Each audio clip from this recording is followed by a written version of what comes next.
जब तक हमारा टेक ओवर वाला के साथ नहीं होता तो कितने इम्प्लीमेंट कर सकते हैं ये। आप कब तक है यहाँ? निकल आए तो आपने आना कब है? राकेश सिंघा जी आपसे मिलेंगे, फिर आपने बैठ के मेरे को पूरा देना है। और इनके एसजे बिनल के अफसर बुला के जो इनका सेटल हो सकता है वो पहले और दूसरा कर लेना आपने राकेश सेफ्टी एडवाइजर को। हाँ जी, और तो नहीं कुछ कोई कहना चाहेंगे? और बोल दो फटाफट। चेक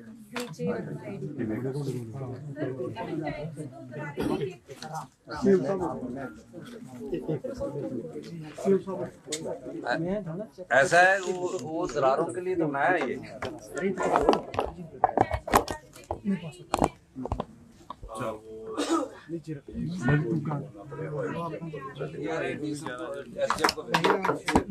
इनके गाँव का नंबर लिखवा, एसडीएम को भेजो दरारे देखने।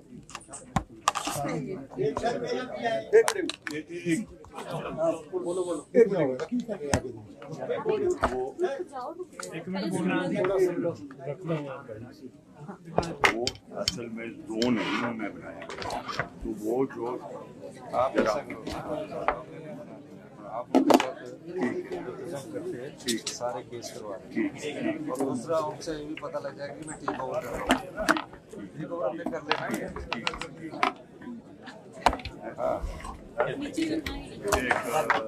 चल पहले क्या चेक से ये पत्रकारों और बताओ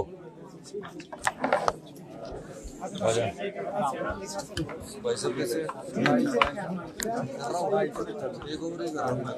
बहुत अच्छा और बढ़ा रहा हूँ नहीं, दूध वाला तो मैंने 1200 पर फैमिली को गौशाला का फ्री गेटर दे दिया इम्प्लीमेंट नहीं, वो गौशाला में कर रहे हैं फर्स्ट। हमारी कन्वेंशन है कांगड़ा में।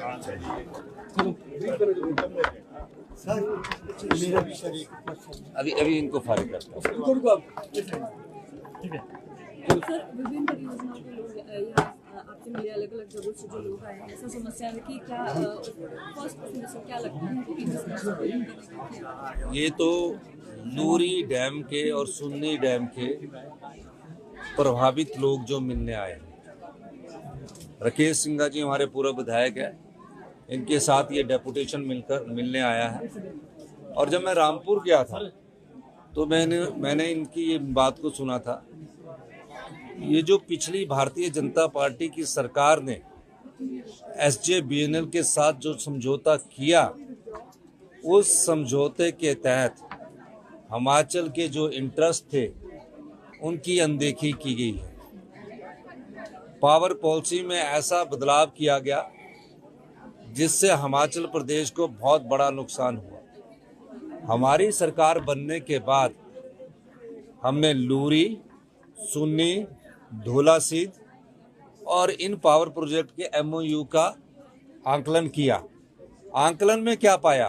पिछली सरकार ने किस आधार पर MOU किया? पिछली सरकार ने इस आधार पर MOU किया कि हम GST भी नहीं लेंगे, जो 12% फ्री रॉयल्टी मिलती है वो हम 12-15 साल बाद लेंगे, और जीवन भर प्रोजेक्ट SJVNL के पास ये 4 चले जाएंगे। हमारी सरकार बनने के बाद मैंने उसको ऑब्जेक्ट किया, और पिछले दिनों मनोहर लाल खट्टर जी से जब मेरी मुलाकात हुई, मैंने उन्हें स्पष्ट तौर पर कह दिया कि अगर 12, 18, 30 और 40 साल बाद हिमाचल के लोगों को ये प्रोजेक्ट नहीं मिलता तो हम इस MOU को आगे लागू नहीं करेंगे। MOU के बाद एक इम्प्लीमेंट एग्रीमेंट होता है। SJVNL ने हमारी सोवरेंटी को भी ना मानते हुए, बिना पूछे ही लूरी के काम शुरू कर दिया, सुन्नी का काम शुरू कर दिया, धौलासीद पावर प्रोजेक्ट का काम शुरू कर दिया। मैं 3 बार मीटिंग करके उनको बोलता रहा तो उन्होंने कहा कि नहीं, MOU हुआ है। मैं हिमाचल के हितों की अनदेखी देखकर भारतीय जनता पार्टी की सरकार ने जो किया है उसका मुझे बड़ा अफसोस है, लेकिन हमारी सरकार इस मामले में हिमाचल के अधिकारों की रक्षा के लिए 12% सुन्नी से भी चाहिए, लूरी से भी चाहिए, धौला सिद्ध से भी चाहिए। पहले 12%, फिर 12 से 30 साल के बीच में 18% चाहिए, 30 से 40 साल के बीच में हमें जो 30% चाहिए, और 40 साल बाद ये प्रोजेक्ट हमें वापिस चाहिए। लेकिन ये प्रोजेक्ट उनको जिंदगी भर SJVNL को ये दे दिया गया, चाहे वो धौला सिद्ध है, चाहे डूगर की बात है। मैंने मनोहर लाल खट्टर जी से भी बात की और मैंने उन्हें स्पष्ट कहा कि अगर हमें इस आधार पर आप हमारे साथ MOU द्वारा करने को तैयार है तो हम रेडी है, वरना इन तीनों प्रोजेक्ट को हमारी सरकार टेक ओवर करेगी। ये जो समस्याएं आई है लूरी के लोगों के साथ, इनकी समस्याओं का समाधान नहीं किया गया है, न लाडा दिया गया है।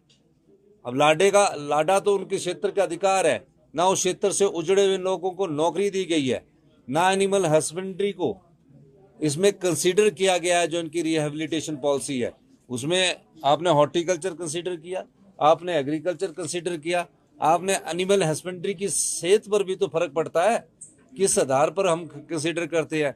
और जो इनको बेचारों को कंपनसेशन है वो अभी हमने पूरी तरह दिया नहीं है। हमने सरकार की एक कमेटी बनाकर इन सब पहलुओं को देखने के लिए कहा है, और जिनके मकानों में भी दरारें आई है उसमें भी हम उनको क्या कर सकते हैं, इस दृष्टि से भी हमारी सरकार देखेगी। हिमाचल के आम लोगों को किसी प्रकार की तकलीफ ना हो, गरीब लोगों को किसी प्रकार की तकलीफ ना हो, फायदा कमाए बड़ी कंपनियां, आम लोग सफ़र करें, तो इस चीज़ को हिमाचल प्रदेश की सरकार सहन नहीं करेगी। इसलिए हमने ये आज सिंघा जी के डेपुटेशन को ये आश्वासन दिया है। सर, हमने कमेटी बनाने की बात की, कौन इसको हेड उसमें मैंने इनसे बता दिया है। और मेरे सर तक नुकसान हो चुका है, कुल कितनी टूरिस्ट जो है आपदा से अभी तक 900 करोड़ रुपए का नुकसान IPH, PWD और सब सड़कों को हो चुका है। केंद्र की तरफ से कोई केंद्र से अभी तक कोई मदद नहीं है, पर आश्वासन उन्होंने पूरा दिया है कि हम केंद्र से आपको मदद देंगे। हमारे रेस्क्यू ऑपरेशन अभी मैंने कहा कि हमारे संस्कृति ऐसी है जिसमें कि अंतिम संस्कार के लिए अगर कुछ उनको कोई डेड बॉडी मिल जाती तो एक आशा परिवार में होती है। हमारी संस्कृति ऐसी है। और टोटल कितनी बॉडीज मिल पाई है अभी तक, कितने लोग मिल पाए, डेड बॉडीज कितनी मिल पाई है? अभी मेरे ख्याल 33 के करीब लापता है। और एक बात और मैं कहना चाहता हूँ, पिछली सरकार देखिए बड़े बड़े होटल वालों को भी मुफ्त कनेक्शन मिलता था। मतलब ग्रामीण क्षेत्र में हिमाचल प्रदेश में 60% होटल आ चुके हैं, चाहे वो कसौली की बात है, चाहे शिमला के बाहर पंचायत एरिया के बाहर की बात है, चाहे कुल्लू मनाली की बात है। ये सरकार कितनी असंवेदनशील है कि उनसे पानी का बिल भी नहीं लेती थी। हमारी सरकार ने कहा चाहे वाइल्ड फ्लावर हॉल है, चाहे ताज है, चाहे जितने भी होटल है जो ग्रामीण क्षेत्र से बाहर है, उन किसी के हिसाब से प्रति किलोलीटर के हिसाब से हम पैसे लेंगे, और जो पैसा आएगा उससे पानी की क्वालिटी में हम सुधार करने की दिशा में आगे बढ़ेंगे। हम पानी तो उपलब्ध करवा रहे हैं, लेकिन किस प्रकार का पानी उपलब्ध करवा रहे हैं, हम किस प्रकार का स्वच्छ जल का नारा दे रहे हैं, सिर्फ नलके के पानी को दे रहे हैं।